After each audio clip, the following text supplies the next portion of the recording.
नमस्कार साथियों, स्वागत है आपका अपने YouTube channel education makes future bright में। आज हम जीवन की एक ऐसी अवस्था का अध्ययन करेंगे जिसे हम कहते हैं किशोरावस्था। किशोरावस्था मुख्यतः क्या होती है? किशोरावस्था में जो बाल्यावस्था है, बाल्यावस्था को या बचपन को छोड़कर जवानी की शुरुआत होती है। क्या ये कह सकते हैं कि किशोरावस्था जीवन की ऐसी अवस्था है, जीवन की ऐसी अवस्था जिसमें जनन परिपक्वता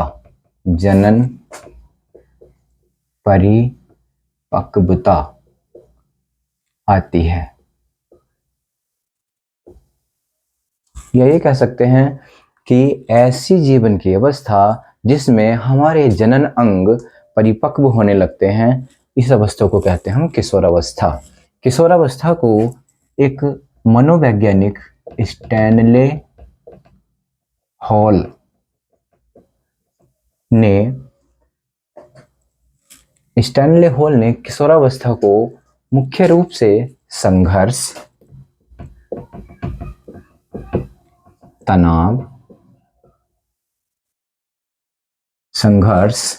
तनाव, तूफान एवं विरोध की अवस्था कहा है। तूफान एवं विरोध की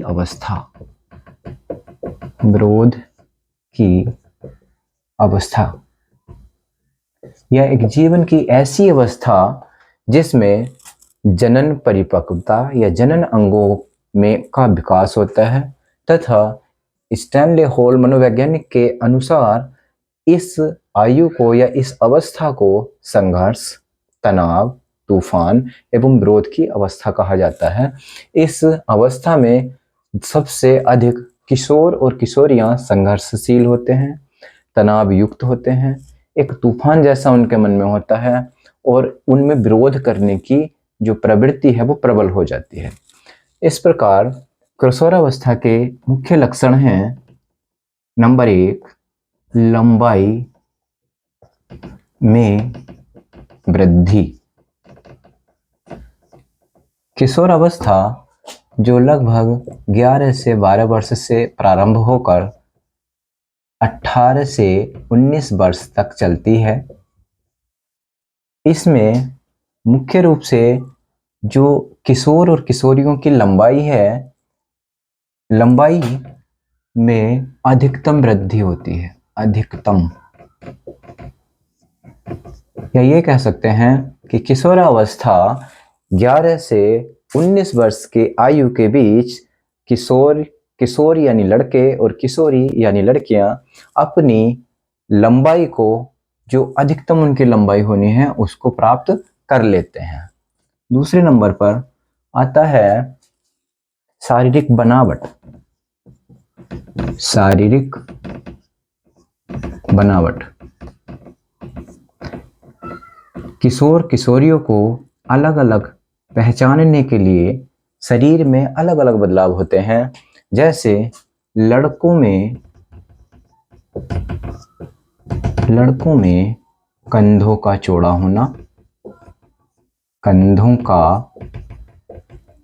होना तथा लड़कियों, जिनको हम किशोरियां भी कह सकते हैं, किशोरियों में कमर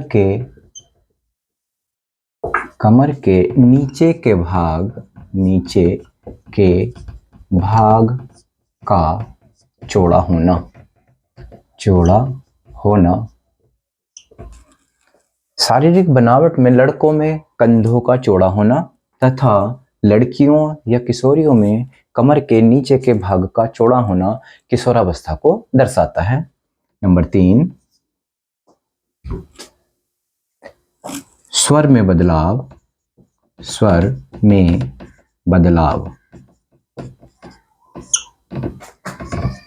किशोरावस्था में स्वर यंत्र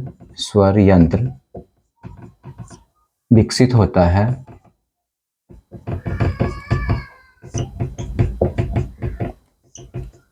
जिससे किशोर यानी लड़के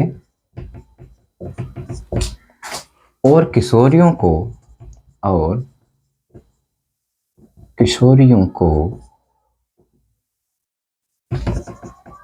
उनकी आवाज के आधार पर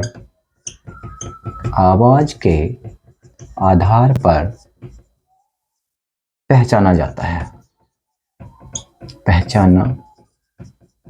है।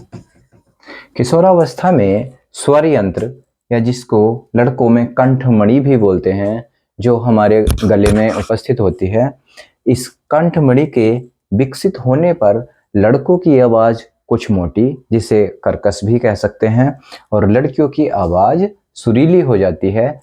ये किशोरावस्था का मुख्य बदलाव है। नेक्स्ट है स्वेद एवं तेल ग्रंथियों का विकास। स्वेद एवं तेल ग्रंथियों का विकास, स्वेद कहते हैं पसीने को, यानी कि पसीने और तेल ग्रंथियां किशोरावस्था में विकसित होती हैं, जिससे किशोर और किशोरियों के पसीने में दुर्गंध आने लगती है, तथा तेल ग्रंथियों का विकास होने से शरीर में विभिन्न प्रकार के बदलाव आते हैं, जैसे चेहरे पर फुंसी, कीलें और मुहासों का होना। नेक्स्ट है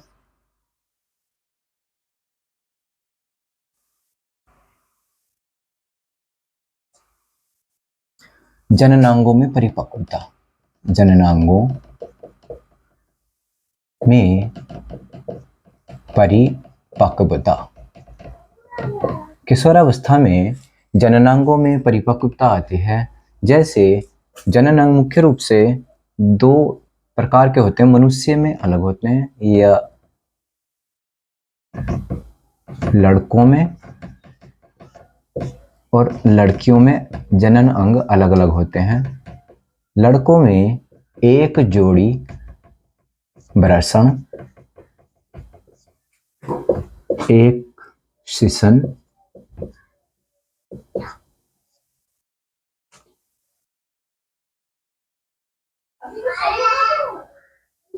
शुक्राणु वाहिनी,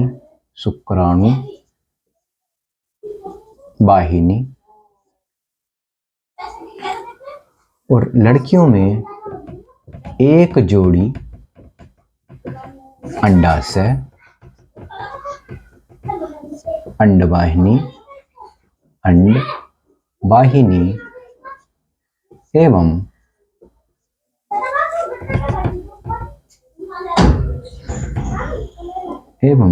गर्भाशय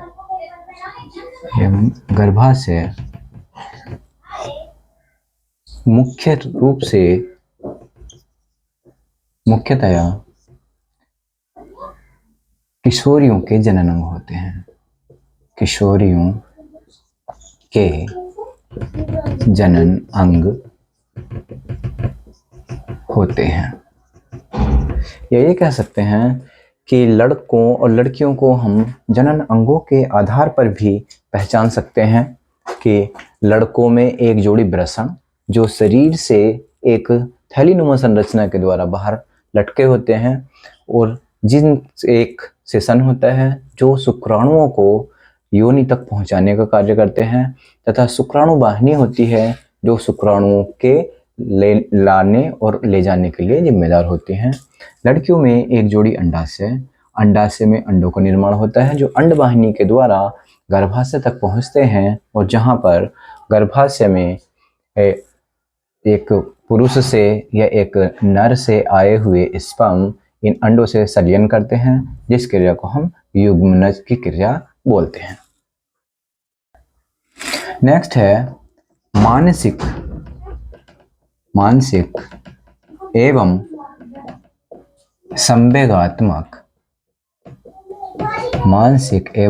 संवेगात्मक विकास। किशोरावस्था में मस्तिष्क का पूर्ण विकास हो जाता है, और अपनी जीवन में निर्णय लेने की क्षमता जागृत होने लगती है, जो संवेगात्मक विकास के अंतर्गत आता है। किशोरावस्था में जनन अंगों की परिपक्वता के लिए मुख्य रूप से दो हार्मोन जिम्मेदार होते हैं। लड़कों में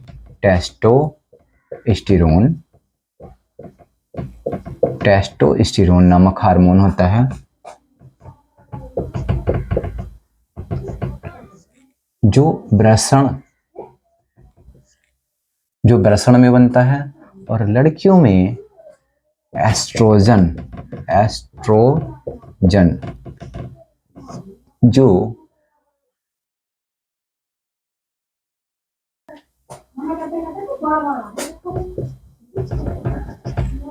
जो गर्भाशय की दीवारों से निकलता है।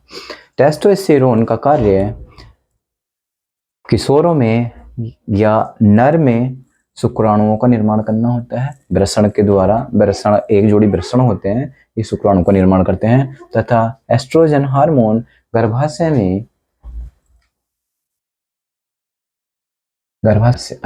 में अंडों का निर्माण करते हैं। एस्ट्रोजन हार्मोन अंडाशय में अंडों का निर्माण करते हैं और टेस्टोस्टेरोन हार्मोन वृषण में शुक्राणुओं का निर्माण करते हैं, जो शुक्र वाहिनी के द्वारा शुक्राशय में जाते हैं, तथा अंडाशय के अंदर अंडे बनते हैं, अंडवाहिनी के द्वारा गर्भाशय तक पहुंचाए जाते हैं।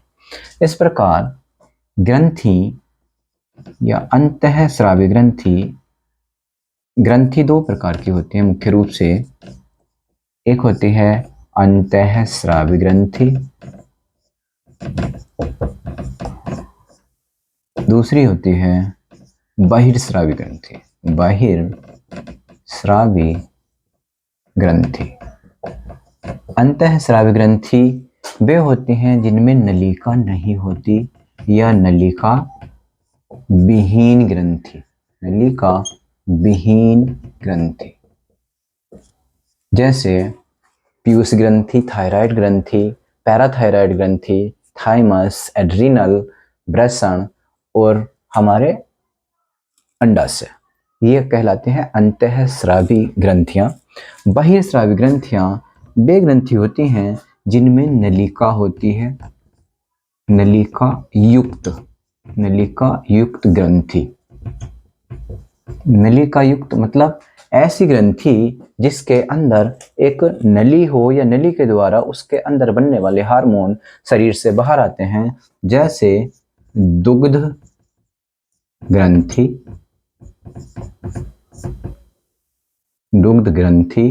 दूसरा स्वेद ग्रंथि, तीसरा तेल ग्रंथि।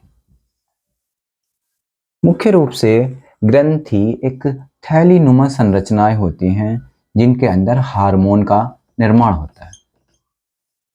हार्मोन को शरीर के अंदर रुधिर में मिलाने की जो क्रिया है, उसके आधार पर ग्रंथि दो प्रकार की होती हैं, अंतःस्रावी ग्रंथियां और बहिर्स्रावी ग्रंथियां। अंतःस्रावी ग्रंथियों में नलिकाएं नहीं होती, ग्रंथि में बनने वाला हार्मोन सीधे रुधिर में मिला दिया जाता है, तथा बहिर्स्रावी ग्रंथि में नलिका होती है, जो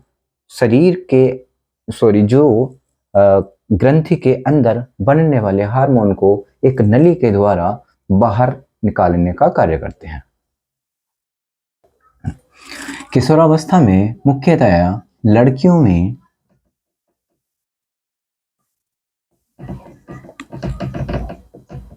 लड़कियों में 11 से 12 वर्ष की आयु से शुरू होकर लगभग 45 से 50 वर्ष की आयु तक 45 से 50 वर्ष की आयु तक एक क्रिया होती है जिसे हम ऋतुस्राव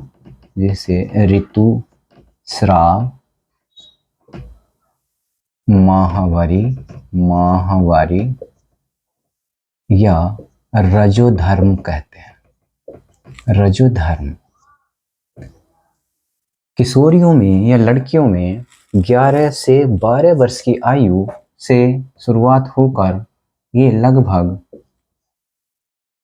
45 से 50 वर्ष की आयु तक चलता है। इसमें अंडाशय में बनने वाले अंडे अंडाशय की दीवार के फटने से खून के साथ मिलकर या रक्त के साथ मिलकर योनि से होकर बाहर आते हैं, जिससे लड़कियों में सेक्सुअल परिपक्वता विकसित होती है या जनन परिपक्वता विकसित होती है। इसको मुख्य रूप से 3 नामों से जाना जाता है: ऋतुस्राव, महामारी या रजोधर्म। ये 28 दिन के चक्र के रूप में भी जाना जाता है। ये 28 दिन का चक्र होता है।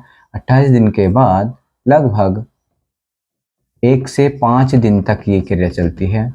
1 से 5 दिन तक इसमें लड़कियों में जननांग से रुधिर आता है, जिसमें अंडे मिले होते हैं, और इस क्रिया को हम कहते हैं महावारी या रजोधर्म भी कहते हैं। लड़कियों में मुख्य रूप से एस्ट्रोजन हार्मोन के कारण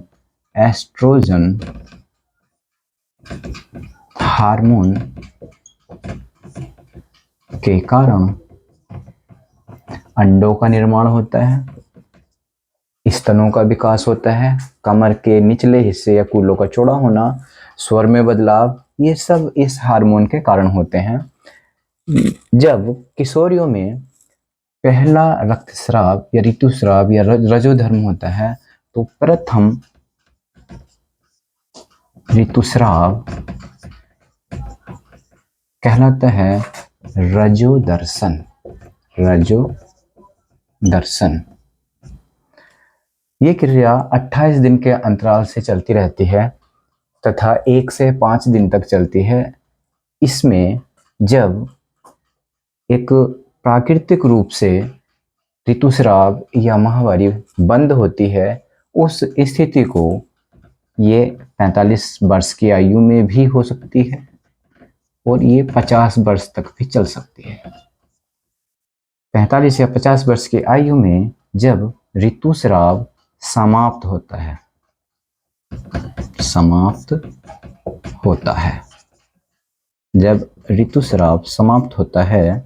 तो इस क्रिया को कहते हैं रजोनिवृत्ति।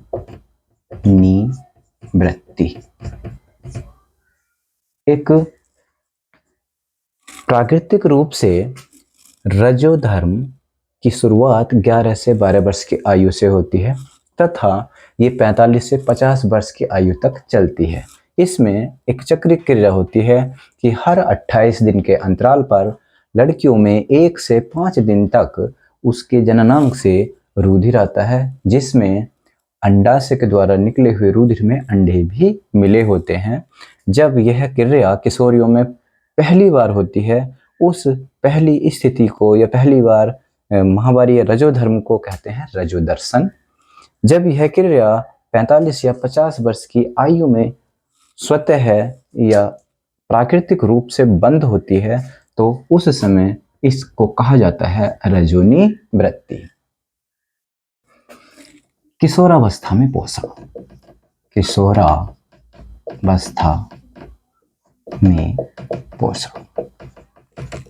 किशोरावस्था में पोषण की मुख्य भूमिका होती है। किशोरावस्था में किशोर और किशोरियां मुख्य रूप से आकर्षक दिखने के लिए अपने खाने पीने में कमी करती हैं तथा जो बाजारू चीजें होती हैं उन पर निर्भरता दिखाते हैं, जिसको कहते हैं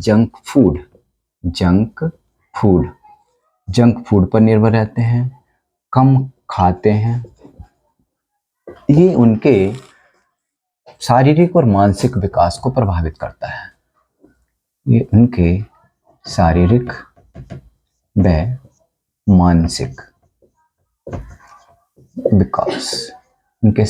मानसिक विकास को प्रभावित करता है,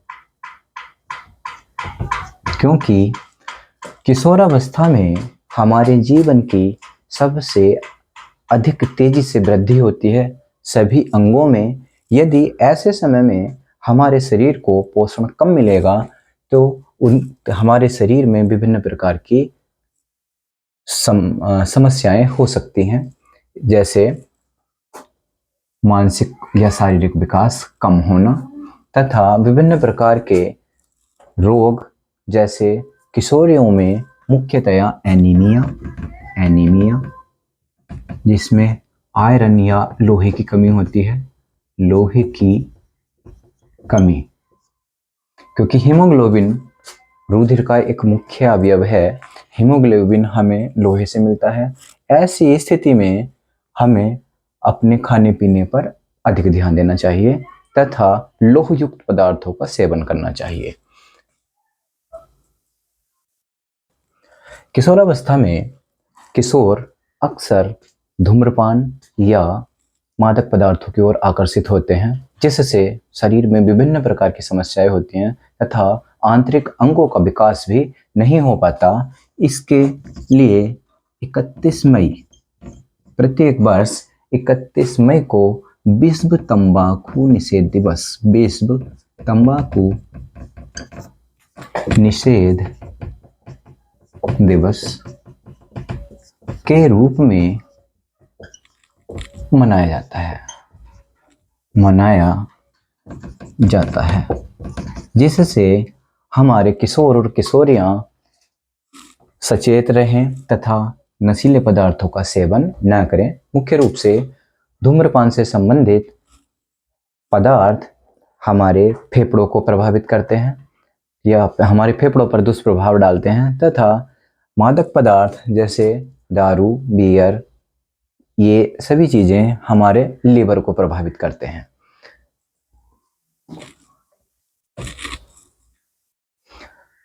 जनसंख्या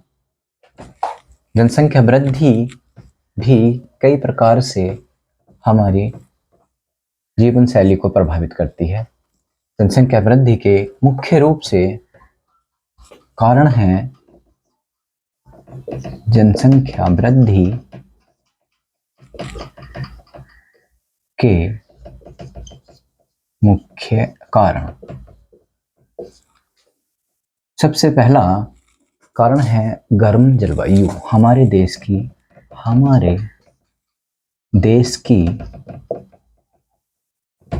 गर्म जलवायु। नंबर 2,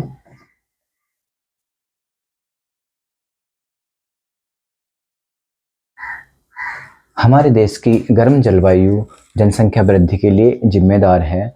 नंबर 2, विवाह की अनिवार्यता। विवाह की अनिवार्यता, जो व्यक्ति विवाह करने योग्य नहीं भी होता उसका भी विवाह किया जाता है तथा ये अनिवार्यता कहीं ना कहीं जनसंख्या वृद्धि का कारण बनती है। नेक्स्ट, कम उम्र में विवाह।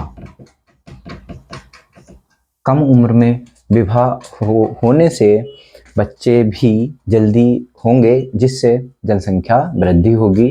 यौन शिक्षा का अभाव।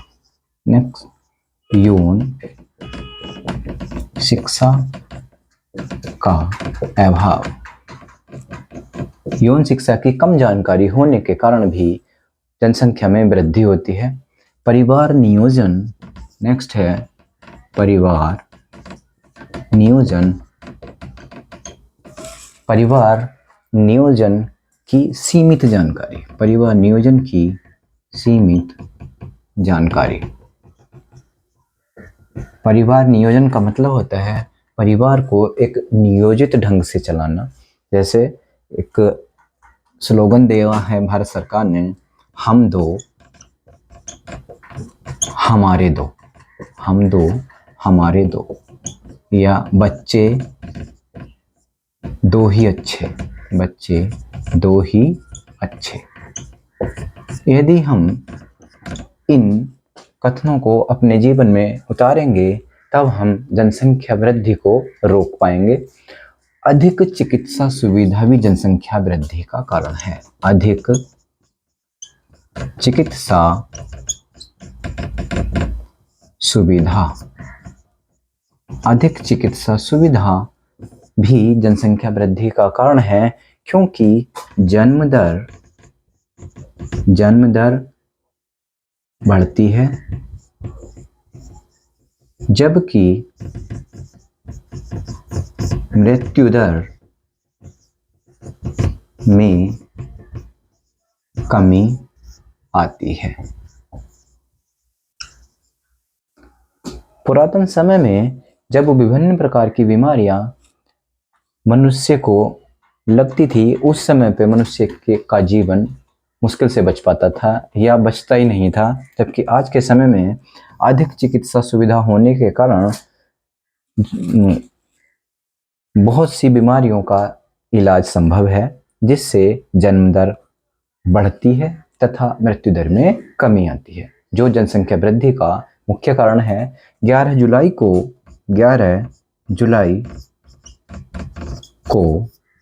प्रत्येक वर्ष विश्व जनसंख्या दिवस के रूप में मनाया जाता है। 11 जुलाई को प्रत्येक वर्ष जनसंख्या दिवस के रूप में मनाया जाता है। यदि हम इन बिंदुओं पर अपना मन केंद्रित करेंगे, तब हम जनसंख्या वृद्धि को रोक पाएंगे। आगे है परिवार कल्याण कार्यक्रम। भारत सरकार परिवार कल्याण के लिए विभिन्न कार्यक्रम चलाती है, जैसे मिशन इंद्रधनुष। मिशन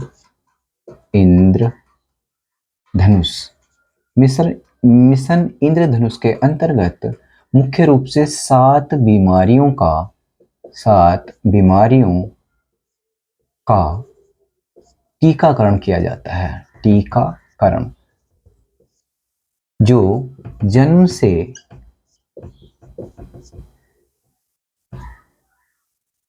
18 वर्ष की आयु तक, जन्म से 18 नहीं 19 वर्ष, जो जन्म से 19 वर्ष की आयु तक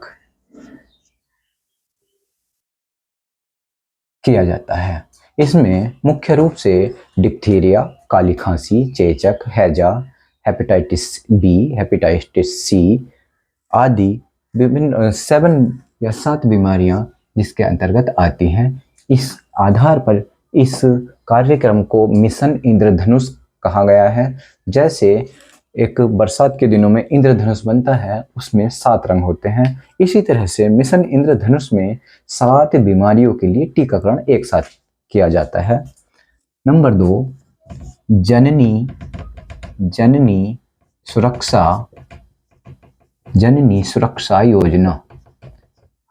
इस योजना के अंतर्गत प्रसूति मतलब जिसको बच्चा हुआ है, वो महिला जो बच्चे को जन्म देती है उसको कहते हैं प्रसूति।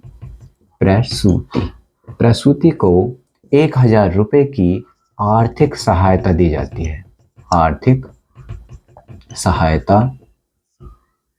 है। ताकि वह अपने प्रसूति के समय, जो लगभग 21 दिन का समय माना जाता है, उस समय में अपने खाने या अपनी दवाइयों का अच्छे से सेवन कर सके। उसकी आर्थिक सहायता के लिए 1000 रुपए आर्थिक सहायता के रूप में दिए जाते हैं। नेक्स्ट, एम्बुलेंस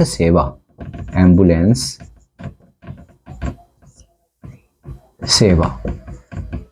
भारत सरकार मुख्य रूप से जच्चा बच्चा की सुरक्षा के लिए एम्बुलेंस सेवा भी प्रदान करती है, जिसमें 2 प्रकार की एम्बुलेंस सेवा है। एक जो 108 नंबर की एम्बुलेंस होती है, ये होती है प्रादेशिक स्तर पर या प्रदेश स्तर पर भी कह सकते हैं, और 102 राष्ट्रीय स्तर पर। या 2 तरह की एम्बुलेंस जच्चा बच्चा सुरक्षा के लिए दी जाती हैं, जिसमें 108 नंबर की एम्बुलेंस प्रदेश स्तर पर काम करती है तथा 102 नंबर की एम्बुलेंस राष्ट्रीय स्तर पर काम करती है। जैसे हम यूपी के रहने वाले हैं, तो हमारा जो प्रदेश स्तरीय अगर हम एम्बुलेंस सेवा लेंगे तो 108 नंबर की एम्बुलेंस हमें प्रदेश में लेकर जाएगी या प्रदेश की राजधानी में लेकर जाएगी, लखनऊ में। और यदि हम राष्ट्रीय स्तर की एम्बुलेंस सेवा लेते हैं, तब हमें 102 नंबर की एम्बुलेंस हमें दिल्ली में लेकर जाएगी। इस प्रकार आज हमने किशोरावस्था को बहुत विस्तार से समझने का प्रयास किया है। उम्मीद करता हूं कि आपको वीडियो अच्छी लगेगी और ये वीडियो अपने बच्चों को, खासकर जो आपके किशोर या किशोरी हैं, उनको ज़रूर दिखाएं तथा उनके स्वास्थ्य का ध्यान रखें। धन्यवाद।